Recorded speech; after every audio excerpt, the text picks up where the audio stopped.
ಎಲ್ಲರಿಗೂ ನಮಸ್ಕಾರ. Learn with Chetan YouTube ಚಾನಲ್ಗೆ ನಿಮ್ಮೆಲ್ಲರಿಗೂ ಆಧಾರದ ಸುಸ್ವಾಗತ. ಇಂದಿನ ದಿನ ನಾವು 9ನೇ ತರಗತಿಯ ನಮ್ಮ ಸುತ್ತಮುತ್ತಲಿನ ದ್ರವ್ಯಗಳು ಎಂಬ ಪಾಠದ ಅಭ್ಯಾಸದ ಪ್ರಶ್ನೋತ್ತರಗಳನ್ನು ನೋಡ್ತಾ ಹೋಗೋಣ. ಈ ಹಿಂದಿನ ವಿಡಿಯೋದಲ್ಲಿ ನಾವು ಇದೇ ಒಂದು ಪಾಠದ ಪಠ್ಯದ ಒಳಗಿನ ಪ್ರಶ್ನೆಗಳಿಗೆ ಉತ್ತರಗಳನ್ನು ನೋಡಿದ್ದೇವೆ. ಸೊ ಈ ಒಂದು ವಿಡಿಯೋದಲ್ಲಿ ಅಭ್ಯಾಸದ ಪ್ರಶ್ನೋತ್ತರಗಳ ಬಗ್ಗೆ ಅಧ್ಯಯನವನ್ನು ಮಾಡ್ತಾ ಹೋಗೋಣ. ಇನ್ನು ಯಾರು ನಮ್ಮ ಚಾನಲನ್ನು ಸಬ್ಸ್ಕ್ರೈಬ್ ಮಾಡ್ಕೊಂಡಿಲ್ವೋ ದಯವಿಟ್ಟು ಸಬ್ಸ್ಕ್ರೈಬ್ ಮಾಡ್ಕೊಳ್ಳಿ ಅಂತ ಹೇಳ್ತಾ ಬನ್ನಿ ವಿಡಿಯೋವನ್ನು ಸ್ಟಾರ್ಟ್ ಮಾಡೋಣ. ಮೊದಲನೇ ಪ್ರಶ್ನೆ, ಈ ಕೆಳಗಿನ ತಾಪಗಳನ್ನು ಸೆಲ್ಸಿಯಸ್ ಅಳತೆಗೆ ಪರಿವರ್ತಿಸಿ ಅಂತ ಇದೆ. ಮೊದಲನೇ ಪ್ರಶ್ನೆ 293 ಕೆಲ್ವಿನ್, ಇನ್ನು ಬಿ 470 ಕೆಲ್ವಿನ್ ಆಗಿರ್ತದೆ. ಸೂತ್ರ ಏನಾಗಿದೆಯಪ್ಪ ಅಂದರೆ ಸೆಲ್ಸಿಯಸ್ನಲ್ಲಿ ಕನ್ವರ್ಟ್ ಮಾಡಬೇಕಾದ್ರೆ ನಾವು ಕೆಲ್ವಿನ್ ತಾಪದ ಇರ್ತಕ್ಕಂಥ ಕೆಲ್ವಿನ್ ತಾಪದಲ್ಲಿ -273 ಕಳಿಬೇಕಾಗ್ತದೆ. ಈ 293 ಕೆಲ್ವಿನನ್ನು ಸೆಲ್ಸಿಯಸ್ಗೆ ಪರಿವರ್ತಿಸಿದಾಗ 293 ಕೆಲ್ವಿನ್ -273 ಮೈನಸ್ ಮಾಡಿದಾಗ ನಮಗೆ ಸಿಗ್ತಕ್ಕಂಥದ್ದು 20 ಡಿಗ್ರಿ ಸೆಲ್ಸಿಯಸ್ ಆಗ್ತದೆ. ಇನ್ನು ಬಿ ಪ್ರಶ್ನೆ ನೋಡಿ, 470 ಕೆಲ್ವಿನನ್ನು ಸೆಲ್ಸಿಯಸ್ಗೆ ಪರಿವರ್ತಿಸಿದಾಗ ಅಂತ ಕೇಳ್ತಾರೆ. 470 ಕೆ ಅಂದರೆ ಕೆಲ್ವಿನ್ -273 = 197 ಡಿಗ್ರಿ ಸೆಲ್ಸಿಯಸ್ ಆಗ್ತದೆ. ಇನ್ನು ಎರಡನೇ ಪ್ರಶ್ನೆ ನೋಡಿ, ಈ ಕೆಳಗಿನ ತಾಪಗಳನ್ನು ಕೆಲ್ವಿನ್ ಅಳತೆಗೆ ಪರಿವರ್ತಿಸಿ ಅಂತ ಕೇಳಿರ್ತಾನೆ. ಸೊ ಎ ಪ್ರಶ್ನೆ 25 ಡಿಗ್ರಿ ಸೆಲ್ಸಿಯಸ್ಸು, ಬಿ ಪ್ರಶ್ನೆ 373 ಡಿಗ್ರಿ ಸೆಲ್ಸಿಯಸ್. ಸೂತ್ರವನ್ನು ನೋಡೋದಾದರೆ ಕೆಲ್ವಿನ್ ತಾಪವನ್ನು ಕಂಡುಹಿಡಬೇಕಾದ್ರೆ ನಾವು ಸೆಲ್ಸಿಯಸ್ ತಾಪಕ್ಕೆ 273 ಕೂಡಿಸ್ಬೇಕಾಗ್ತದೆ. ಓಕೆನಾ. ಸೊ ಮೊದಲೇ ಪ್ರಶ್ನೆ ಎ 25 ಡಿಗ್ರಿ ಸೆಲ್ಸಿಯಸ್ಸನ್ನು ಕೆಲ್ವಿನ್ಗೆ ಪರಿವರ್ತಿಸಿದಾಗ ಅಂತ ಕೇಳ್ತಾನೆ. ಕೆಲ್ವಿನ್ ತಾಪ = 273 + 25 ಡಿಗ್ರಿ ಸೆಲ್ಸಿಯಸ್ = 298 ಕೆಲ್ವಿನ್ ಆಗ್ತದೆ. ಇನ್ನು ಬಿ ಪ್ರಶ್ನೆ 373 ಡಿಗ್ರಿ ಸೆಲ್ಸಿಯಸ್ಸನ್ನು ಸೆಲ್ಸಿಯಸ್ಗೆ ಇಲ್ಲಿ ಕ್ಷಮೆ ಇದೆ, ಸೆಲ್ಸಿಯಸ್ ಅಲ್ಲ, ಅದು ಕೆಲ್ವಿನ್ಗೆ ಪರಿವರ್ತಿಸಿದಾಗ ಅಂತ ಇದೆ. 273 + 373 ಡಿಗ್ರಿ ಸೆಲ್ಸಿಯಸ್ = 646 ಕೆಲ್ವಿನ್ ತಾಪ ಆಗ್ತದೆ. ಇನ್ನು ಮೂರನೇ ಪ್ರಶ್ನೆ, ಈ ಕೆಳಗಿನ ವೀಕ್ಷಣೆಗಳಿಗೆ ಕಾರಣ ಕೊಡಿ ಅಂತ ಇದೆ. ಸೊ ಸಮಯ ಕಳೆದಂತೆ ನ್ಯಾಪ್ತಲಿನ್ ಗುಳಿಗೆಗಳು ನಿಶೇಷವಾಗಿ ಮಾಯವಾಗುತ್ತವೆ ಏಕೆ ಅಂತ ಕೇಳಿದಾನೆ. ಸೊ ಆನ್ಸರ್ ನೋಡ್ತಾ ಹೋಗಿ. ನ್ಯಾಪ್ತಲಿನ್ ಗುಳಿಗೆಗಳು ಉತ್ಪತನಗೊಳ್ಳುವ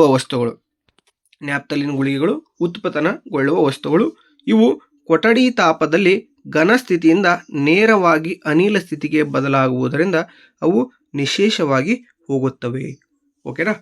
ಸಮಯ ಕಳೆದಂತೆ ನ್ಯಾಪ್ತಲಿನ್ ಗುಳಿಗೆಗಳು ಅಂದರೆ ನೀವು ಡಾಂಬರ್ ಗುಳಿಗೆಗಳು ಅಂತ ಕರಿತೀರಲ್ಲ, ಅವು ನ್ಯಾಪ್ತಲಿನ್ ಗುಳಿಗೆಗಳು ನಿಶೇಷವಾಗಿ ಅಂದರೆ ಕಾಣೆ ಆಗ್ತಾವಲ್ಲ. ಯಾಕಪ್ಪ ಅಂತ ಕೇಳಿದ್ರೆ, ಸೊ ನ್ಯಾಪ್ತಲಿನ್ ಗುಳಿಗೆಗಳು ಏನಾಗ್ತವೆ, ಉತ್ಪತನಗೊಳ್ತಕ್ಕಂಥ ವಸ್ತುಗಳಾಗಿರ್ತವೆ ಇವು.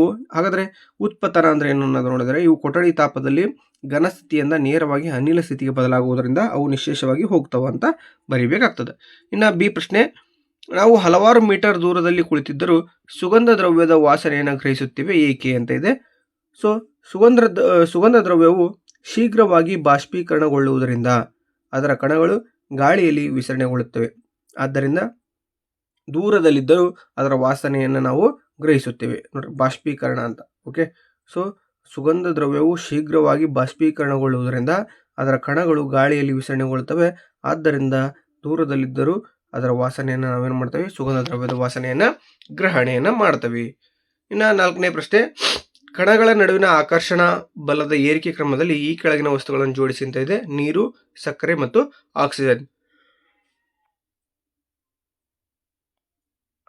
ಸೊ ಆಕ್ಸಿಜನ್ ಅನಿಲ ಆಗಿರ್ತದೆ, ನೀರು ದ್ರವ ಆಗಿರ್ತದೆ, ಸಕ್ಕರೆ ಘನ ಆಗಿರ್ತದೆ. ಓಕೆನಾ. ಇನ್ನು ಐದನೇ ಪ್ರಶ್ನೆ ನೋಡಿ, ಈ ಕೆಳಗಿನ ತಾಪಗಳಲ್ಲಿ ನೀರಿನ ಭೌತಿಕ ಸ್ಥಿತಿಯನ್ನು ತಿಳಿಸಿ ಅಂತ ಇದೆ. ಸೊ ಮೊದಲನೇದಾಗಿ 25 ಡಿಗ್ರಿ ಸೆಲ್ಸಿಯಸ್ ನೀರು ಏನಾಗಿರ್ತದಪ್ಪ, ದ್ರವ ಸ್ಥಿತಿಯಲ್ಲಿ ಇರ್ತದೆ. ಇನ್ನು ಬಿ ಪ್ರಶ್ನೆ ನೋಡಿ, 0 ಡಿಗ್ರಿ ಸೆಲ್ಸಿಯಸ್ನಲ್ಲಿ ನೀರು ಯಾವಾಗಲೂ ಘನ ಸ್ಥಿತಿಯಲ್ಲಿ ಇರ್ತದೆ, ಅಂದರೆ ಮಂಜುಗಡ್ಡೆ ರೂಪದಲ್ಲಿ ಇರ್ತದೆ. ಇನ್ನು 100 ಡಿಗ್ರಿ ಸೆಲ್ಸಿಯಸ್ ತಾಪದಲ್ಲಿ ನೀರು ಪರಿವರ್ತನೀಯ ಸ್ಥಿತಿಯಲ್ಲಿರ್ತದೆ. ಯಾವ ಸ್ಥಿತಿಯಲ್ಲಿರ್ತದೆ, ಪರಿವರ್ತನೀಯ ಸ್ಥಿತಿಯಲ್ಲಿರ್ತದೆ, ದ್ರವ ಹಾಗೂ ಅನಿಲ ರೂಪದಲ್ಲಿ ಇರ್ತದೆ. ಇನ್ನು ಮುಂದಿನ ಪ್ರಶ್ನೆ, ಈ ಕೆಳಗಿನವುಗಳನ್ನು 2 ಕಾರಣಗಳೊಂದಿಗೆ ಸಮರ್ಥಿಸಿ ಅಂತ ಇದೆ. ಈ ಪ್ರಶ್ನೆ ನೋಡಿ, ಕೊಠಡಿಯ ಉಷ್ಣತೆಯಲ್ಲಿ ನೀರು ದ್ರವವಾಗಿರುತ್ತದೆ ಅಂತ ಇದೆ. ಸೊ ಕೊಠಡಿ ತಾಪದಲ್ಲಿ ನೀರು ಹರಿಯುವ ಗುಣವನ್ನು ಹೊಂದಿದೆ. ಹಾಗೆಯೇ ಕೊಠಡಿ ತಾಪದಲ್ಲಿ ನೀರು ನಿರ್ದಿಷ್ಟ ಆಕಾರವನ್ನು ಹೊಂದಿರುವುದಿಲ್ಲ. ಯಾವ ಒಂದು ವಸ್ತುವಿಗೆ ಹಾಕ್ತವಲ್ಲ ಆ ವಸ್ತುವಿನ ಆಕಾರಕ್ಕೆ ತಕ್ಕಂತೆ ಅದರ ಆಕಾರವನ್ನು ಏನು ಮಾಡ್ತೈತಿ, ಬದಲಾವಣೆಯನ್ನು ಮಾಡಿಕೊಳ್ಳೋದು ನೀರಿನ ಒಂದು ಗುಣಲಕ್ಷಣ ಆಗಿರ್ತದೆ. ಇನ್ನು ಬಿ ಪ್ರಶ್ನೆ, ಕಬ್ಬಿಣದ ಬೀರು ಕೊಠಡಿಯ ಉಷ್ಣತೆಯಲ್ಲಿ ಘನ ರೂಪದಲ್ಲಿ ಇರ್ತದೆ. ಕೊಠಡಿ ತಾಪದಲ್ಲಿ ಅದು ನಿರ್ದಿಷ್ಟ ಆಕಾರವನ್ನು ಹೊಂದಿದೆ ಹಾಗೂ ಕೊಠಡಿ ತಾಪದಲ್ಲಿ ಅದು ನಿರ್ದಿಷ್ಟ ಗಾತ್ರವನ್ನು ಕೂಡ ಈ ಒಂದು ಘನ ವಸ್ತು ಹೊಂದಿರ್ತದೆ ಅಂತ ನಾವು ಹೇಳಬಹುದು. ಇನ್ನು 7ನೇ ಪ್ರಶ್ನೆ, 273 ಕೆಲ್ವಿನ್ನಲ್ಲಿ ಮಂಜುಗಡ್ಡೆಯ ತಂಪು ಕಾರಕ ಪರಿಣಾಮವು ಅದೇ ತಾಪದಲ್ಲಿನ ನೀರಿಗೆ ಇರುವುದಿಲ್ಲ ಏಕೆ ಅಂತ ಕೇಳಿರ್ತಾನೆ. ಅದನ್ನ ನೋಡ್ತಾ ಹೋಗೋಣ. ಸೊ 273 ಕೆಲ್ವಿನ್ ಅಂದರೆ 0 ಡಿಗ್ರಿ ಸೆಲ್ಸಿಯಸ್ ಅಂತ ಹೇಳ್ತಾನೆ. ತಲೆ ಇಟ್ಕೊಡ್ರಿ. ಕೊಠಡಿ ತಾಪದಲ್ಲಿ ದ್ರವ ಸ್ಥಿತಿಗೆ ಬರಲು ಮಂಜುಗಡ್ಡೆಯು ನೀರಿಗಿಂತ ಹೆಚ್ಚು ಗುಪ್ತೋಷ್ಣವನ್ನು ಬಳಸಿಕೊಳ್ಳುತ್ತದೆ. ಆದ್ದರಿಂದ ಮಂಜುಗಡ್ಡೆಯ ತಂಪು ಕಾರಕ ಪರಿಣಾಮ ಅದೇ ತಾಪದಲ್ಲಿನ ನೀರಿಗಿಂತ ಹೆಚ್ಚು ಅಂತ ನಾವು ಈಸಿಯಾಗಿ ಹೇಳಬಹುದು. ಇನ್ನು ಮುಂದಿನ ಪ್ರಶ್ನೆ, ಕುದಿಯುವ ನೀರು ಅಥವಾ ಹಬೆ ಇವುಗಳಲ್ಲಿ ಯಾವುದು ತೀವ್ರವಾದ ಸುಟ್ಟಗಾಯಗಳನ್ನು ಉಂಟು ಮಾಡುತ್ತದೆ ಅಂತ ಇದೆ.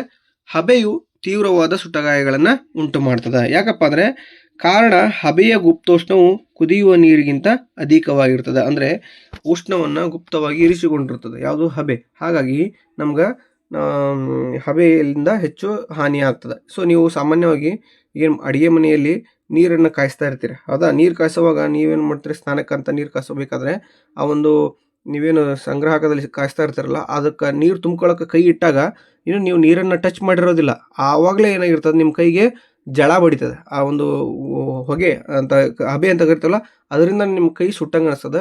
ಸೊ ಹಾಗಾಗಿ ನೀವೇನು ಮಾಡ್ತೀರಿ, ನಿಮ್ಮ ತಾಯಿಯಾರನ್ನ ಕರೆದು ನೀರು ತೋಡ್ಕೊಡಮ್ಮ ನನಗೆ ಅಂತ ಕೇಳ್ತಿರಲ್ಲ. ಯಾಕಪ್ಪ ಅಂದರೆ ಇದೇ ಕಾರಣ, ಹಬೆ ಏನು ಮಾಡ್ತೈತಿ, ನೀರಿಗಿಂತನೂ ಹೆಚ್ಚಿನ ಗುಪ್ತೋಷ್ಣವನ್ನು ಒಳಗೊಂಡಿರ್ತದೆ.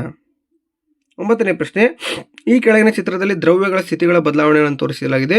ಚಿತ್ರದಲ್ಲಿ A, B, C, D, E ಮತ್ತು ಎಫ್ಗಳನ್ನು ಹೆಸರಿಸಿ ಅಂತ ಇದೆ. ಸೊ ನೋಡ್ತಾ ಹೋಗೋಣ ಬನ್ನಿ. ಸೊ ಇಲ್ಲಿ ನೋಡ್ರಿ, ತಾಪವನ್ನು ಹೆಚ್ಚಿಸುವುದು ಮತ್ತು ಒತ್ತಡವನ್ನು ಕಡಿಮೆ ಮಾಡುವುದು. ಎ ಅಂದರೆ ಏನಪ್ಪ ಅಂದರೆ ದ್ರವಣ ಅಂತ ಹೇಳ್ತೇವೆ ನಾವು. ಘನ ಸ್ಥಿತಿಯಿಂದ ದ್ರವ ಸ್ಥಿತಿಗೆ ಬಂದರೆ ದ್ರವಣ ಆಗತ್ತೆ. ಇನ್ನು ನೆಕ್ಸ್ಟ್ ಬಿ ಅಂದರೆ ಇಲ್ಲಿ ದ್ರವದಿಂದ ಅನಿಲಕ್ಕೆ ಬಂದರೆ ಬಿ ಆಗ್ತದೆ, ಅಂದರೆ ಆವಿ ಆಗುವಿಕೆ. ಓಕೆನಾ? ಇನ್ನು ಸಿ ಅಂದರೆ ಸಿ ಮತ್ತು ಡಿ ಅಂದರೆ ಏನಪ್ಪ ಅಂದರೆ ಅನಿಲದಿಂದ ದ್ರವ ಆಗೋದು, ದ್ರವದಿಂದ ಘನ ಆಗೋದು ಸಾಂದ್ರೀಕರಣ ಅಂತ ಕರಿತೀವಿ ನಾವು. ಇನ್ನು ಇ ಮತ್ತು ಎಫ್ ಅಂದರೆ ಉತ್ಪತನ ಅಂತ, ಅಂದರೆ ಡೈರೆಕ್ಟ್ ಘನ ಸ್ಥಿತಿಯಿಂದ ಅನಿಲ ಸ್ಥಿತಿಗೆ ಹೋಗೋದು ಅಂತ ನಾವು ಹೇಳ್ತೇವೆ. ಓಕೆ, ಸೊ ಇದು ಏನಪ್ಪ ಅಂದರೆ ನಮ್ಮ ಸುತ್ತಮುತ್ತಲಿನ ದ್ರವ್ಯಗಳು ಎಂಬ ಪಾಠದ ಅಭ್ಯಾಸದ ಎಲ್ಲ ಪ್ರಶ್ನೋತ್ತರಗಳನ್ನು ನಾವು ಇಂದಿನ ವಿಡಿಯೋದಲ್ಲಿ ನೋಡಿದ್ವಿ. ಸೊ ಇದರ ಹಿಂದಿನ ವಿಡಿಯೋದಲ್ಲಿ ನಾವು ಪಠ್ಯದ ಒಳಗಿನ ಪ್ರಶ್ನೋತ್ತರಗಳನ್ನು ನೋಡಿದ್ದೇವೆ. ಸೊ ಹಾಗಾಗಿ ಈ ವಿಡಿಯೋ ನಿಮಗೆ ಇಷ್ಟ ಆಗಿರ್ತದೆ ಅಂತ ಭಾವಿಸ್ತೇನೆ. ಸೊ ಇಷ್ಟ ಆಗಿದ್ದರೆ ದಯವಿಟ್ಟು ಲೈಕ್ ಮಾಡಿ, ಶೇರ್ ಮಾಡಿ, ಕಮೆಂಟ್ ಮಾಡಿ ಅಂತ ಹೇಳ್ತಾ ಇಲ್ಲಿವರೆಗೂ ವಿಡಿಯೋ ನೋಡಿರ್ತಕ್ಕಂಥ ನಿಮ್ಮೆಲ್ಲರಿಗೂ ಕೂಡ ತುಂಬ ಧನ್ಯವಾದಗಳು. ಹಾಗೆ ಸಬ್ಸ್ಕ್ರೈಬ್ ಮಾಡ್ಕೊಳ್ಳೋದನ್ನು ದಯವಿಟ್ಟು ಮರಿಬೇಡಿ. Thank you so much.